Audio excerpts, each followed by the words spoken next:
Hello, everyone, and welcome to Content Through Comics, Teaching STEM and Humanities with Graphic Novels. This is for San Diego Comic-Con at Home 2021.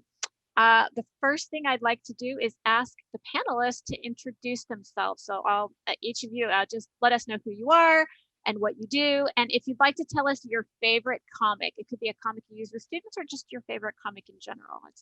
I always am interested to see what people say. I'm going to go around what I see on my screen. So Shari Brady. Okay, so I'm Shari Brady. I am half of the scienceof.org, so I'm a co-founder of that. I have for the last 15 years been a middle school and high school science teacher. I am recently, right now, transitioning to be the executive director for education and engagement at Callidium, which is a science museum here in Winston-Salem, North Carolina. As far as favorite comics, and we'll talk about these a little bit more as we go through a class, but right now, this is my favorite that we are sort of trying to use in our classrooms. That's a good one. Thank you. Matt Brady. Hi, I'm Matt Brady. I am the other half of the scienceof.org, the other half of Matt and Shari too. And I teach high school. I've taught high school for 12 years now, just wrapping up 12th year. Chemistry and physics, both AP and IB, as well as standard and honors and all that stuff. My favorite comic right now that I'm trying to integrate or really kind of tearing apart and looking into has to be Dr. Stone. Get the glare off there. Dr. Stone manga there. And we can talk about that later, but that's my jam lately. Awesome. Thanks, Matt. And Christina Maldonado Badhand. I muted myself and then unmuted myself. I am currently an OBH liaison with Jeffco Schools, the Indian Education Program, but I'm also a teaching artist through Think 360 Arts and got my start with Pop Culture Classroom doing literacy through comics. So comic creator, educator, lots of hats. That is a big question of what your favorite comic is, definitely. I would say ElfQuest probably has the biggest impact on me just growing up, and even now in my adult life. It's just such a great series, and as the world is evolving, there's so much in it that I can see resonating, so I gotta say ElfQuest. Awesome, thanks. And Chris Priest. Okay, there you are. Yeah. I am a high school chemistry teacher. I also teach integrated science to freshmen. I've been doing that for, 10 years now. And also I'm director of STEM education with Reading with Pictures. And the new adventure is I'm running for US Congress for Kentucky's 6th District. So I'll be doing that. And as far as comic, a non-science comic that has made the most impact on me is Captain America.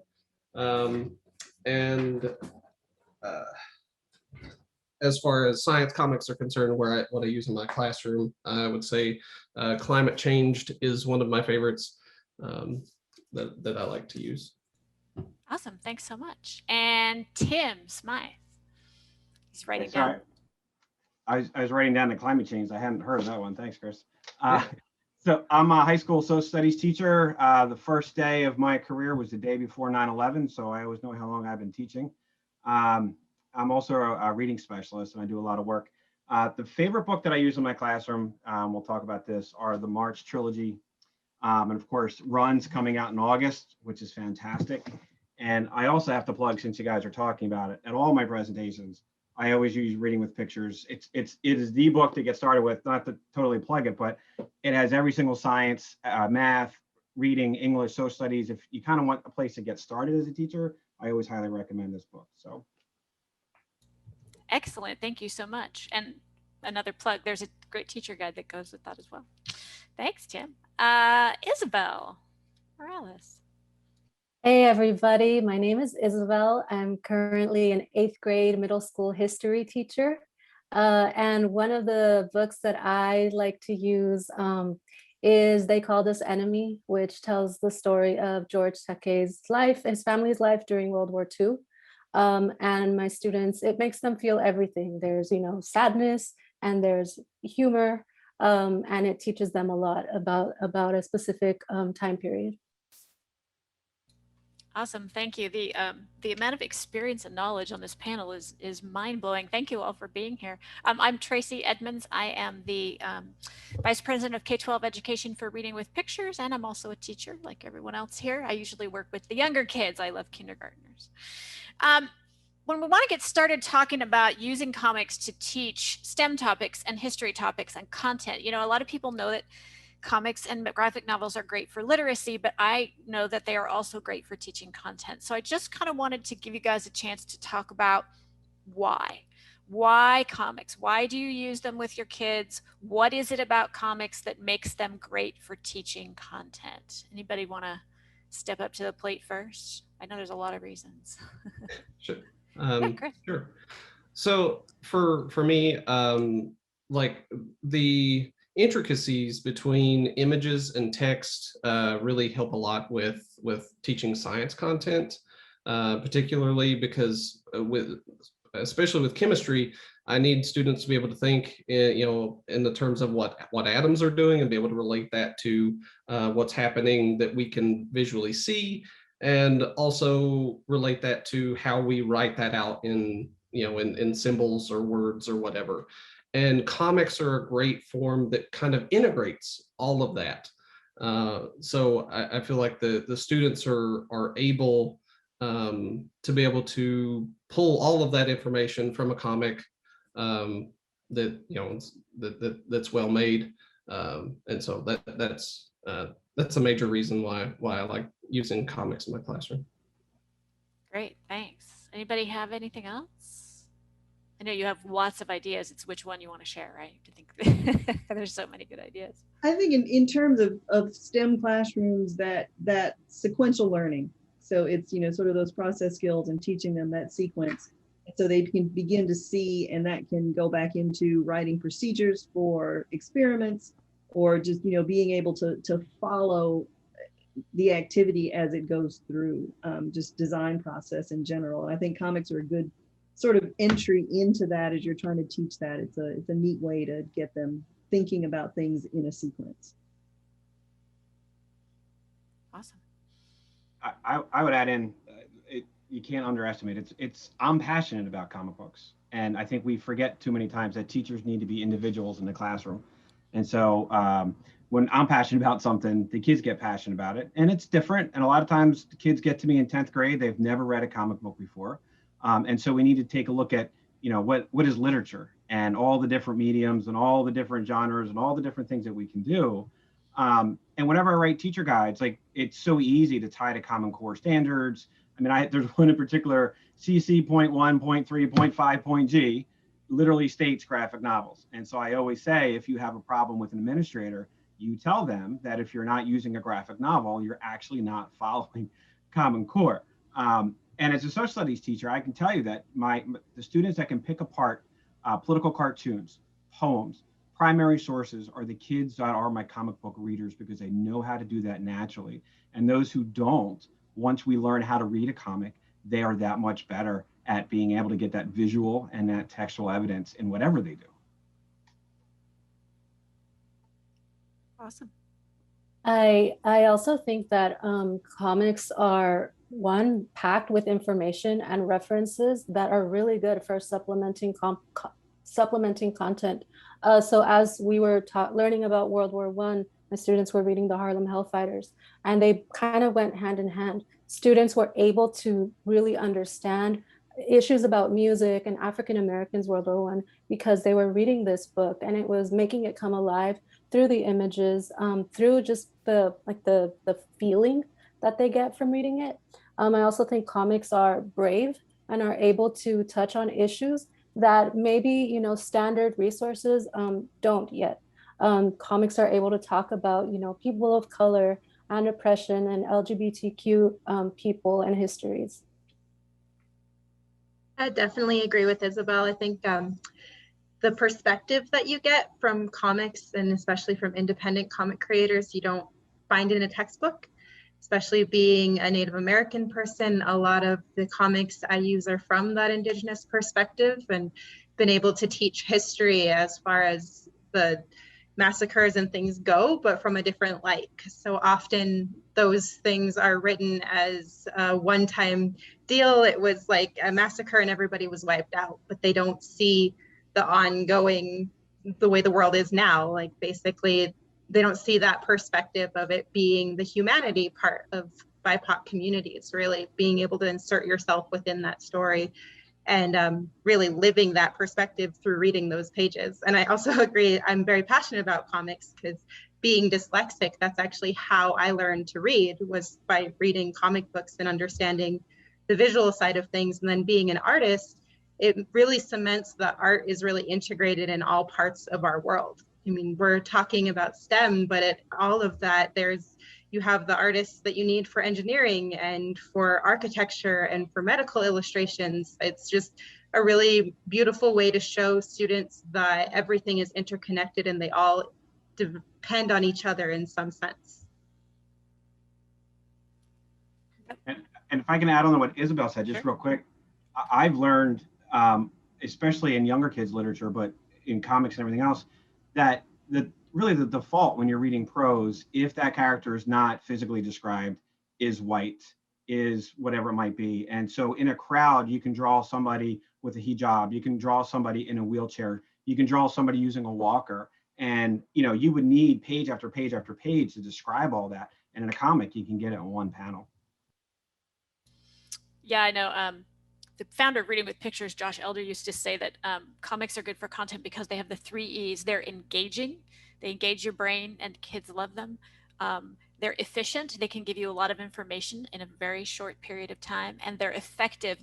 There's definitely research out there that shows that you can learn more from comics than you can from text alone, depending on how they're used. So that's all good stuff. I want to get down a little bit into how you specifically use comics with your students, or how you teach other teachers how to use comics. I know Tim's been doing that work. So if you could just give us sort of an example of how you might use a book in your classroom.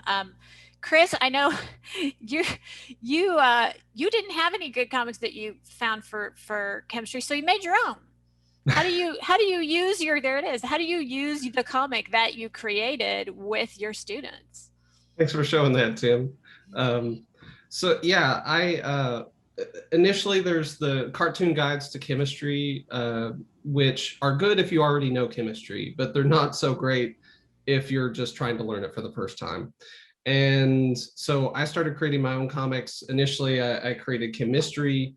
And then the more I taught, the more I started to see that some of the curiosity in kids, they're a bit reluctant to explore and really see what the process is behind exploration and following that through to be science. And that's why I wrote Fire, Salt, Slime.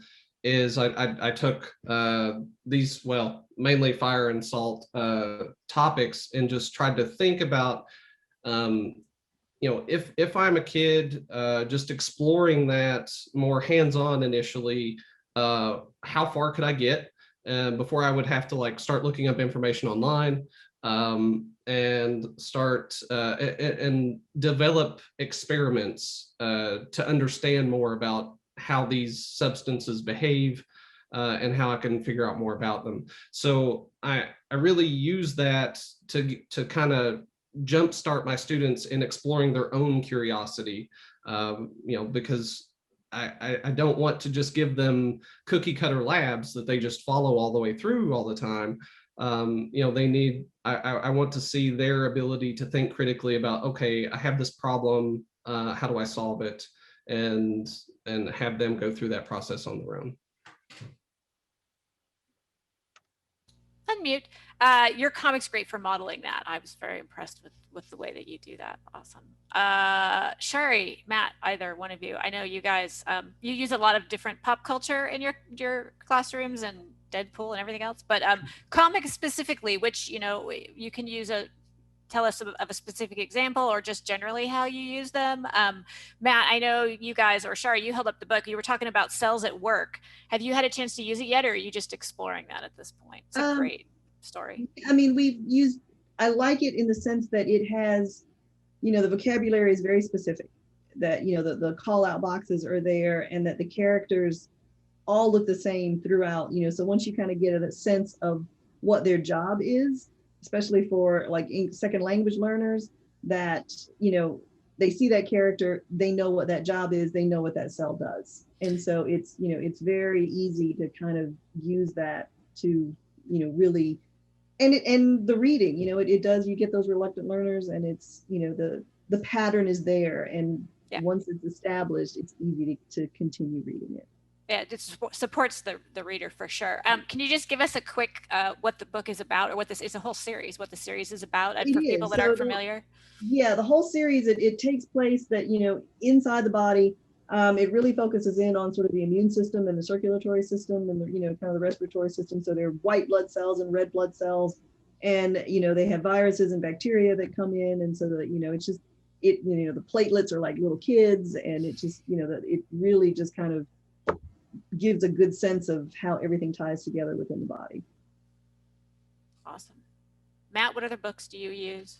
Well, I use, like I mentioned before, I use Dr. Stone. And if you've never read Dr. Stone, it's set in, I believe, it's the year 5,700 or so after everyone on Earth was changed into or covered with stone for some mysterious reason, and I won't spoil any of it. But it's what I like about this a lot is that it's kind of a rediscover technology, rediscover everything from that kind of, if I was shot out, or if I was shot into the past, could I recreate the modern world? From a unique standpoint, one of the first things they have to make in the book is sulfuric acid. And where, the story of how ancient people figured out how to make sulfuric acid is interesting, but this is a little bit more interesting. And it has a little bit more of a hook, and it's obviously made to pull you right through. And there's also an anime that is adapted from the manga. One of the other ways that I use comics is I use them not specifically science comics or STEM comics, but just a scene from a comic. And I use that to set up a problem or something. It's I do a lot of the science of, well, it's our website, type of things. And I'll use, for my physics students, every year we run this. It's Gwen Stacy's death in the comics when Spider-Man and the Green Goblin are fighting, and they're on top of the Brooklyn Bridge or the George Washington Bridge, whichever version you read.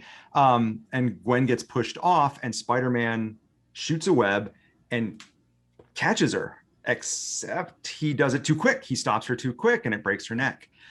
So we look at that in physics from momentum. And the way I set that up is I just go panel by panel by panel on different slides, and they read it. And that came out in, I believe, 73, that original comic, Amazing Spider-Man 123.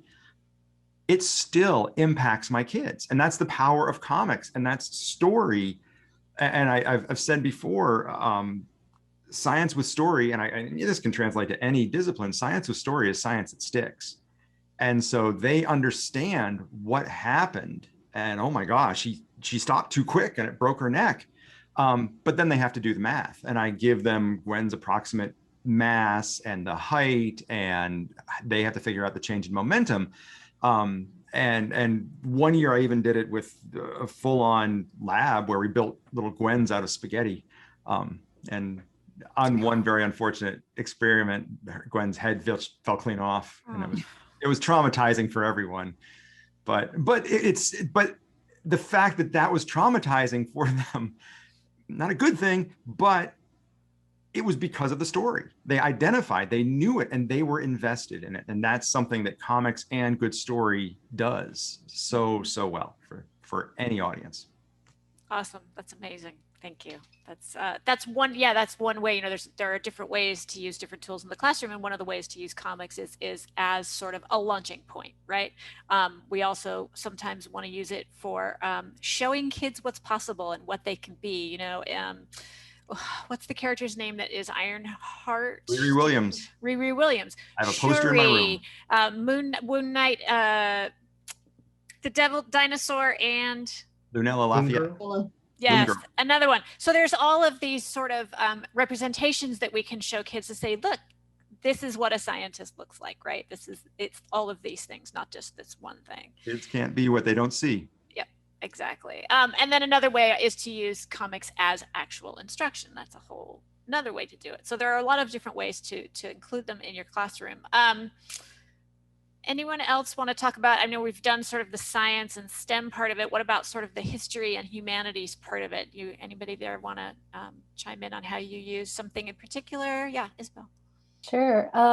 So in social studies and history, I have to teach the students about the Constitution. And it's not a particularly long document, but it's, very dense, and there's a lot to teach. And so there's a graphic adaptation of the Constitution, and it's wonderful. It's beautifully illustrated, and basically we go through it, and that graphic adaptation does so well in like a panel, what I'm not able to do. And like, it teaches students like the tensions in the Constitution, and it shows visually. It shows like farmers pulling it one way and like business people pulling it another way. And so just visually, students are able to understand like, oh, there are competing interests that then interpret this document in different ways. And that has modern day, implications. And as students of STEM, it matters for them too, as they're talking about, new technologies and, the role of the government in like national security and privacy. All of it, is related to the Constitution. So it's really helpful in building a strong foundation. Yeah, excellent. I'm sorry. I was gonna say, Matt and Isabel, like, guaranteed your kids are gonna go off to college and they're gonna remember. If you use a visual, if you use music, every time kids will email me from college, I remember that lesson in 9th grade because when my kids come in, there's no textbooks out, there's no rubrics, there's no like why you must fear me rules. I don't do any of that until the second week. But the first week, there's comic books all out in my classroom, and I have them organized by decades, going back to the 50s to 60s. And, these are reader copies. These are, you go to the dollar bin, whatever you might have. And I ask the kids, like, what is an artifact? And my honors kids will give me like the historian's answer. And then I'll ask, even though my room is covered in comics, are comic books artifacts? And most of them will say no, because they've been trained that history is a capital H and that artifacts are George Washington's letters, they're whatever it might be. So then I ask them to analyze the comic book sitting in front of them as a historical artifact. And then after that, I say, all right, go back and reread and look for these things. And all of a sudden now we're talking about gender roles, representation, technology, the dyes that were used. We're looking at even the price of the comic itself. Hopefully there's letters to the editor, the changing representation over time, all these types of things. And I remember one time a student said to me, well, I know it's an older comic because all the kids were outside playing.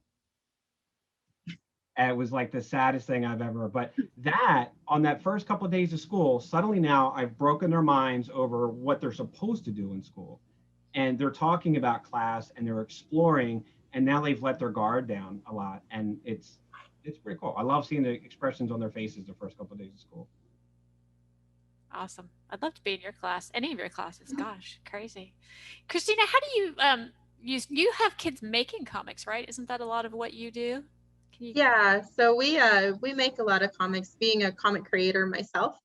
I've also done history comics, much like what we're talking about, like showing the different perspectives. I did one for Pop Culture Classroom that was specifically on Sand Creek. And that entire process was definitely interesting kind of for myself, but I also use it as a teaching tool with any of the projects that I do. Is I tell the students it's always super important to research and to be involved with the community and to make sure that you are representing things correctly when you're dealing with history or dealing with cultures that are not your own.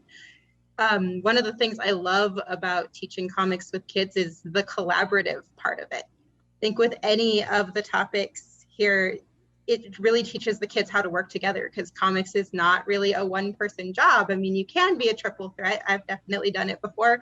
It's crazy. You don't get any sleep and it is too much. You know, you end up kind of beating yourself up in the process. But if you have a really good team, that's your writer and your inker, your colorist, your penciler, then you actually learn how to collaborate together to create something. And each of those roles is super important. And so that side of things, whenever the kids are making comics, we also work on kind of quick thinking. I do an exercise with them that's called one sentence comics, where they have to storyboard out a comic based on one sentence. So sometimes we can take that and turn it into a grander story, or sometimes it's just so that they get the idea of something basic like SEL values. If we're talking about self-awareness, one that we just did recently was the show self-awareness with one sentence. And so we had a cat and a teddy bear having a discussion, and the teddy bear was aware that it was alive. And so every day it would wake up and ask the cat new questions about life. And so then the cat would answer the questions. And it was just a little one-page comic about this cat and this teddy bear having a conversation, but it helped a bunch of third graders understand what self-awareness was. And we kind of went through the values that way. So I definitely enjoyed building comics up from the scratch stage with my students. Every time. I was very privileged to write a very short teacher guide to go with your Sand Creek comic, which is so impactful. It's such a great work. And I just wanted to give a shout out to Pop Culture Classroom. They have a whole series of single page or 2 or 3 page comics around historical, a lot of it's about the history of Colorado, but a lot of it's general, and they're fantastic. And I really think, and they're free. So that would be a good place if someone's looking to teach history through comics, to start with those short pieces. I want to get into a little bit, Christina was talking about creating comics with kids, and I'm wondering if any of the rest of you do that with your students, and if so, how does that work, and why do you think that's a good idea? I've been doing that more and more with my students in chemistry, specifically, and it's to help them with the idea of the sequential nature of phenomenon in terms of like chemical reactions or thermodynamics. And I think my advice to every STEM teacher, if you want to try that, is you're going to go home crying that first day when you see their results, not tears of joy necessarily, but it's somewhere along the line. Shari and I talk about this a lot. Somewhere along the line, the idea of sequencing of this causes this, causes this, causes this has kind of gone away, and getting that back where we think, especially I think all of us comics aficionados and fans know what the panel means, know what the space in between the panel means, even if we're getting technical. But the thing in the first panel happens before or can cause the thing in the second panel. And that was something that was just, I think it goes back to what we were saying earlier of a lot of kids, the manga fans aside, haven't read a comic and don't understand kind of the flow and the pacing or how you just make your way through the panels on a page. And so if you want to do that in a STEM class, it's a year-long thing or a course-long thing that you got to keep coming back to and reaffirming with them, and try again, and let's try this time and see what we do, because it's not a one and done, because then it just confuses them and upsets you. And you start small, take small bites. So you start with, here's 3 panels. I want you to explain this concept, in these 3. It also teaches them to be concise, right? Because they can't sort of, do everything. And like you said, the manga kids, you've got to teach them, you can't do it backwards. That you got to start here, and it's like 1, 2, 3. But yeah, the trick is to start small, and as a teacher, keep your expectations realistic in the beginning, and that they're not going to be creating comics the first time you do this. Yeah. But, you know, if you can get them to do 3 panels and then the next time you do 6 and then maybe you get to a page, you know, then, but it's a skill, right? It's a process skill that they need. Yeah, that reminds me of this book I've been reading called Who Understands Comics by Neil Cohn. And his whole thing is that people don't necessarily understand the language of comics or how comics work just the first time they pick one up. And so I think there's a need for teaching comics literacy. Read a comic with your kids, show them what a panel is, what a gutter is, what a word balloon is. How does this work so that when they read it, you know, they understand. I always tell this story.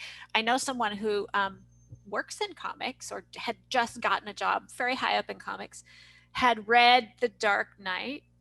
Someone asked them a question after they read it and they said, that didn't happen in the comic, because they only read the words and they didn't read the pictures. So that's a skill too, teaching kids how to read the pictures along with the words. How do they go together? How do they contradict each other? All of those things. And the more you read comics with kids, the more they're going to be able to create them, because they can take those tools that they learn. It's like you learn to read, then you learn to write, you know, that sort of thing.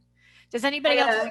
Oh, yeah. I kind of raised my hand real quick because if you haven't heard of this website called Pixton, it is an awesome tool to use for creating comics, because I know a lot of the time students can get a little hung up on the fact that their art doesn't look like Marvel comics, you know, when they're doing their comic. But it's an online website that lets the students customize their characters and put them into settings. And if you're using the comics in kind of what I'm hearing of like the showing the step process, it can be really awesome. I actually used it with some students to teach language, because you can put in the words in the word bubbles and it can be whatever you want. You can teach a math problem, you can teach like scientific method, basically just laid out in the panels. And the way the whole thing is programmed is they can pick their background. So they could be having a math discussion on Mars with these characters that they designed, that they got to kind of play with and put together in this little digital aspect. And it's like Pixton, I think it's pixton.edu, but I'm sure we can share that afterwards. But for all teachers, I seriously recommend it, because we were able to do a bunch of different things, and particularly learned about it because I was teaching a comic class last summer, and normally I like my comic students to be like 9. These ones were like kindergarten. So they were like 5 and 6, and it was a virtual comic class. So Pixton kind of saved my life with that particular class, because I couldn't really monitor, I couldn't show them, you know, I couldn't go over them and be like, well, this is how you read a comic page, and here, let me help you with this, because they were miles and miles away from me via computer. But with that website, I was able to kind of teach them the layout of the comic page and how to read it. And we were able to kind of get their own little short stories. And you can pick how many panels you want, whether it's 3 to 5 to, I think they have like 9 is as far as it goes up on your little page. And then you can print them out, and they're like fully colored and customizable and everything. So it's a really awesome resource for teachers and educators in general. Awesome. That's amazing. There's another one I think that works really well with younger kids called Make Beliefs Comics. Same sort of thing. It's plug, you know, move the things around into the panels, which is great. You mentioned kids sometimes get hung up on drawing. I hear, you know, you're going to hear that a lot. I don't know how to draw.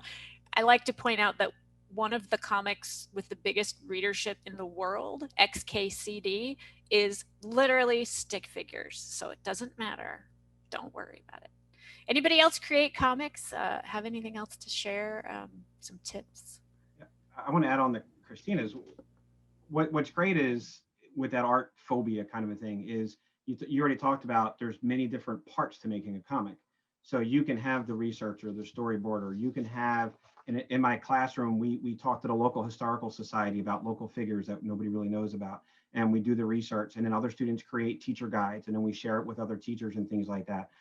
So there's letterers. I mean, there's all different kinds of jobs and all that. What's great about something like Pixton is, and we need to be open-minded about, like Pixton doesn't have a solution to everything that you want. No online comic things do. So we can use photographs and we can use sequential art out of photographs. We can, we can use Legos, we can use Play-Doh, we can use those types of things. We can go and take a panel and take the words out of like a Garfield comic or those kind of things, and we can put in our own dialogue. So there's lots of different ways that we can use a comic that, again, we need to break from this is what a comic is, this is what sequential art is. And once you open up those doors, like my daughter will use Pixton. She did this whole graphic novel and she's uploading photographs for her background. So she took things in real life, uploaded them into her comic, and then she's able to manipulate the avatars and all that. And it's just fascinating to watch all that. And just the last thing I'll add to this is a lot of times I tell my students, Google like a blank comic book page, or sometimes I'll give them one. And let's say, all right, you've got 6 panels, because sometimes the worst thing is when you look at that blank page. And so if we're saying, okay, you've got 6 panels, now let's tell that story. And that will help them a lot. And then we can branch out from them. Or sometimes I'll say, all right, so to teach kind of the arc of the story, there's a word balloon like angry outside of it, or it's in bold. Okay, so where you're going to get to when you get to that point. And so again, just opening up minds to what art is and what a comic is, what sequential art is, and all those things. So I really appreciated, Christine, with you bringing that up, that there's all those different jobs and all that, and we can all have a role. Excellent, thank you. Getting down to like sort of the nitty-gritty, the practical stuff, how do you share comics with your students? Does everyone get a copy? Do they share copies? Do you project? How do you do that? Because I know it's such a visual medium, you can't read aloud without showing them what's on the page. So how do you approach that? And where do you get comics? If you're trying to get like a class set, where on earth do you get them? How do you get the money? That's what everybody already asked me. How do I get this?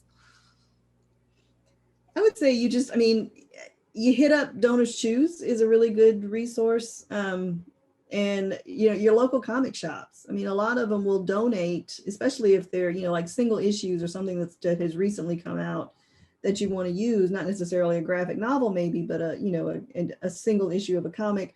Local shops, that's a tax write-off for them, right? To donate to a school, or just, general comics, like what Tim was saying, of just to have them out.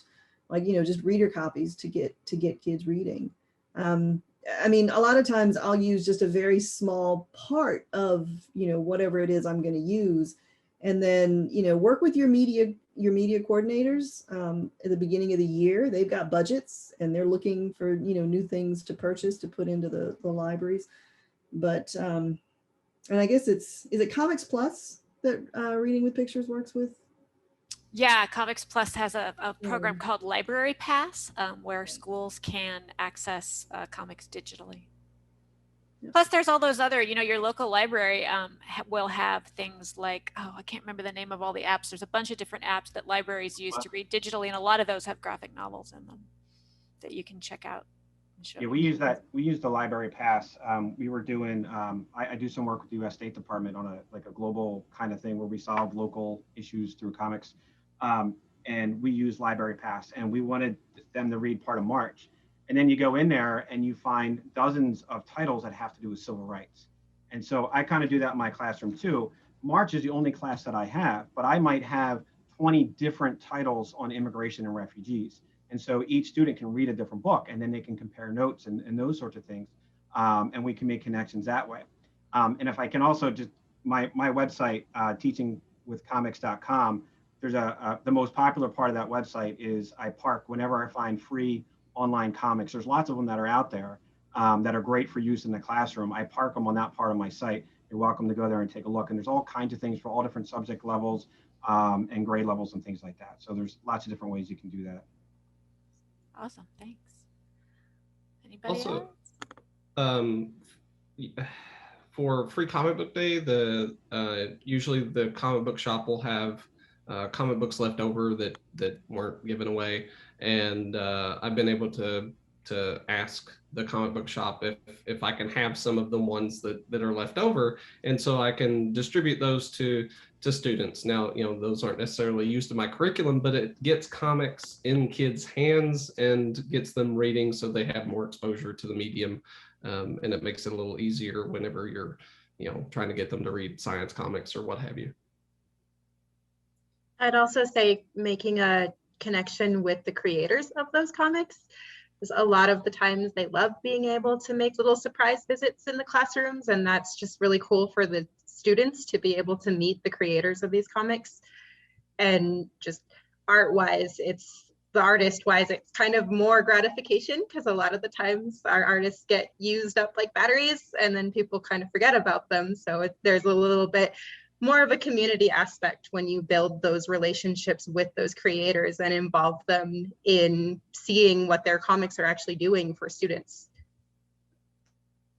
Yeah, and to kind of reiterate that, just ask. And that's the thing. I think we, as teachers, we can sometimes get siloed into just, I got to do this and this is what I got to do. I got to do this because a teacher who taught this course with me last year told me this is how we do it. So I'm going to do this, and and it takes guts to break out of that. And I'm not saying that, it takes effort and energy and guts. And sometimes I don't even have that to do, but you know, you don't get what you don't ask for. And so, yeah, as Shari was saying, I think there are difficulties with getting comics into classrooms, especially speaking from the STEM standpoint. There are a lot of well-intentioned publishers out there that say they're doing science comics, and then we look at them in the classroom setting and go, this is great. A lot of content in here, can't use it, doesn't line up. But you know, I've approached publishers and worked with some, and worked with creators, and worked with other artists, and just try to, like, how can we come to some way to work this out? But it's just ask, because I think we've been talking here, we've been making our case that comics are great for education. We can kind of make them ubiquitous in schools and make it better if we can. And just, I will go on one more time for what Shari said about Donors Choose. I'm a recent convert to Donors Choose. I had a campaign or project funded in 2.5 days recently, and it was to get a class set of the Martian novel. And then I just kept going. I'm just like, I wonder if I can get Andy Weir to visit my class. So I sent him an email. He responded in 5 minutes, and he's not going to, but he responded. Yeah, you just have to be a little bit careful. I mean, I know, you know, a lot of comics creators are gung-ho about that stuff, and they will usually have a place you can contact them on their website, or you can try social media, but don't assign kids to contact authors and do reports on them. I know poor Raina Telgemeier gets hundreds of emails a day asking her questions. She even created a part of her website that has all the answers that people don't go look at. So just be mindful of their time, and if they say no or they don't respond, that's okay too. But yeah, a lot of times they will respond, and they are very happy to come teach. I know Tim has people come and talk to his classes all the time, and his kids, and that's a really great way to bring even more excitement about what they're learning into the classroom. Oh, and I wanted to mention firstbook.org, which is an organization. I believe they are K-12, and you can, if your school qualifies, get free copies of books. And also they have a marketplace with very low cost copies. And there are a lot of graphic novels in their catalog. So that's another good one. Oh yeah, along those lines, First Book also does events in different cities where they'll give out free books, and so it's whatever you can carry out. So that's really fun. So I would definitely get on their mailing lists, because they will send out coupons for $25 worth of free books, and they come heavily discounted, so you get a lot with that coupon. Another thing that's worked for me is alumni. So after teaching for a while, I have former students who are now adults with jobs, and they kind of they like what we did in class, and they want to help grow that. So they contribute as well. They're like, yeah, I'll help with a class set of this, or I'll help, pitch in a couple of books. So, once they've grown up and have some funds, they're usually supportive as well. Wow, that's an awesome idea. I guess when I taught kindergarten, it was a long time before those kids were in that place. So I understand it for high school and middle school. Awesome. Let's just do it. We're getting close to the end here. A quick sort of round robin. I know you all shared like one book, you know, in the beginning, but if you want to just if you want to give a shout out to the top few titles that that you use that maybe haven't been mentioned yet. I know I've got my big stack back here. I could see Tim's like got, you know, look at his entire bookshelf, but just a few that are good for the subjects that you teach. We'll just do a little quick round robin. Tim, you go first. I know it's hard to pick, but I would also say real quickly, Tracy, is it tracyedmonds.com, right? yes. Because I refer people to your website a lot of times for the how to read comics, for the research for the comics, because we don't have time to talk about all that kind of stuff, but also another great resource. So for me, one of the most powerful things I use is Medaya Mom from Marvel Comics and ABC News. It's free online, and it's about the experiences of a mother in Syria just trying to survive with her children. And it's from Dalibor Talajek, Deadpool and so forth. And it's based on this woman's texts that she got to ABC News, and they made it into a comic. I use the Black issue of The Amazing Spider-Man to teach about 9/11. And I started doing this after my young daughter came home really upset because she had watched a video in class that she shouldn't have watched with people jumping out of the buildings. And this gave us a much more powerful way to teach. I use this Star Wars comic from Jason Aaron. It's from the Stormtrooper point of view. And I use this in the beginning of the class to teach about argument-based essays with a counter argument. And so they use the visuals in here to do that. And the students will scream and yell across the room. It's fantastic. Two more champions, Jim Zub. There is a school shooting in Miles Morales' high school. And so when we talk about comic books as artifacts, it really settles in with my students of, oh my God, here we are. And then the last thing, Isabel, I think it was you, we were talking about World War I earlier. Yeah, so Joe Sacco, The Great War. This is a 24-foot long panoramic comic that I put out in my room, and the students go through, and it really teaches that visual analysis. And before I talk about anything about World War I, they read this first before I do any of the content, and they come with me with a gazillion questions. It's awesome. Awesome, thanks. Maybe stick with history for a minute. Isabel, did you have any titles you wanted to share with us? Sure. So The Unwanted and Illegal, to help my students develop empathy about refugees and immigrants, which a lot of people might assume that my students have that because a lot of them have personal experience with immigration. But I learned that their empathy didn't always extend to people that were coming from different places. So those are two that I've used for that. Wow, that's super interesting. Thanks. Christina, we talked about your Sand Creek and the comics at Pop Culture Classroom. Was there anything else that you can think of? Yeah, I can actually think of quite a few, and I apologize, I don't have any of them to hold up because we're moving, so literally they're all in boxes right next to me right now.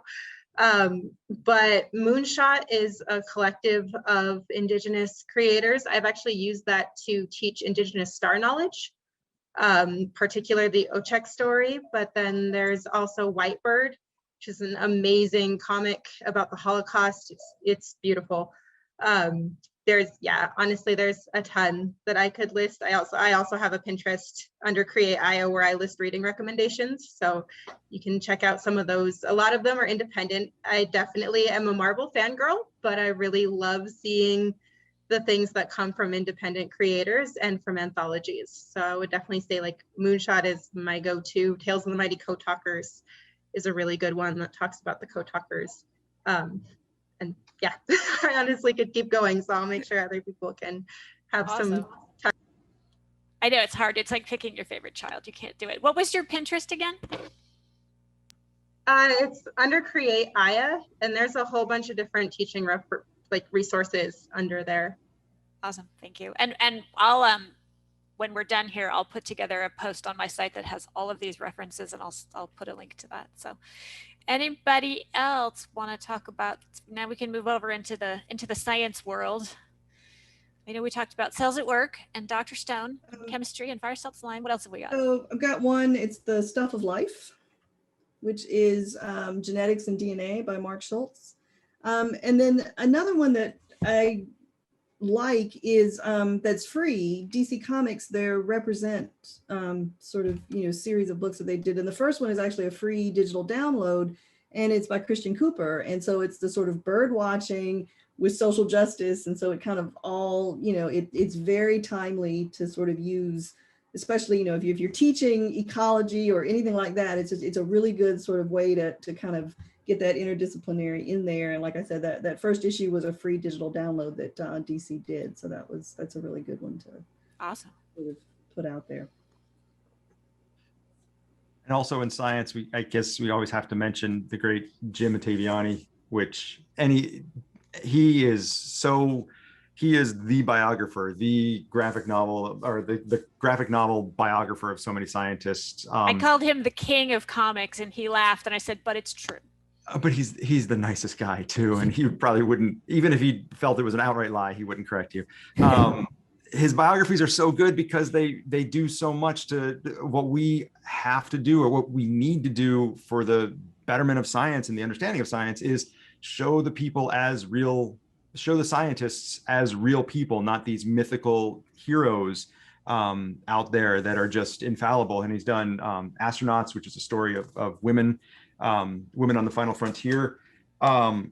There was one thing I forgot to grab that is amazingly good. And I think that's a problem with a lot of these things, is they really fall out of print. And sometimes it's hard to find. I know the climate change is, sometimes it's tough to find. It's a terrific book, but sometimes it's tough to find.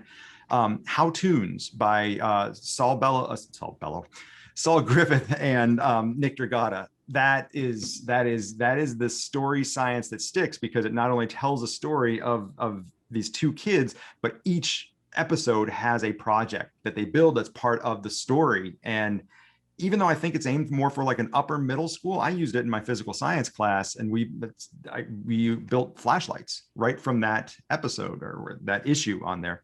And also there is this one that I really can recommend that's called Flashbacks. Tracy, Shari, and I worked on this one, and this is from DC, and it is just, I couldn't be more proud. And it's not ego talking, but it's just, I really, really am happy with how this all turned out. It's 10 short stories, each one focusing on a different type of science or a different discipline, with the characters exploring it. And I think we all got our darlings in there that we didn't have to kill, that we got it all in there. Mine is Ryan Choi, the Atom, that there's a comic book story now I know in existence where the Atom character is talking about going to see Quarks, and it's just, I get goosebumps. And also Swamp Thing being asked where babies come from and realizing he's out of his depth and just going back into the ground real quick. It's a wonderful, wonderful book. And again, I'm not blowing our horns here, but it's just, it's kind of our vision and what we wanted these things to be like. So yeah, and it's really nice too, because the stories are short, so kids don't have to read a big fat graphic novel. They can read these short 10-page comic stories. That came out of a conversation we had where the editors at DC had asked me, what is Common Core about? What do they want? And one of the things I said was more nonfiction, and they went, we can do that. So that's where we came. And there are 10 experiments in the back. There are. Matt and Shari wrote experiments in the back. It's great. Okay, Chris, what do you got? Yeah, Matt, you totally pulled How Toons. Love using this with the kids to show engineering and building those sort of things. And Jim Ottaviani, my favorite biography that he did was Suspended Language with Neil Bohr. Love that one. That was my favorite one, and probably my favorite science comic. And also shout out to the Manga Guide for physics. I like using these.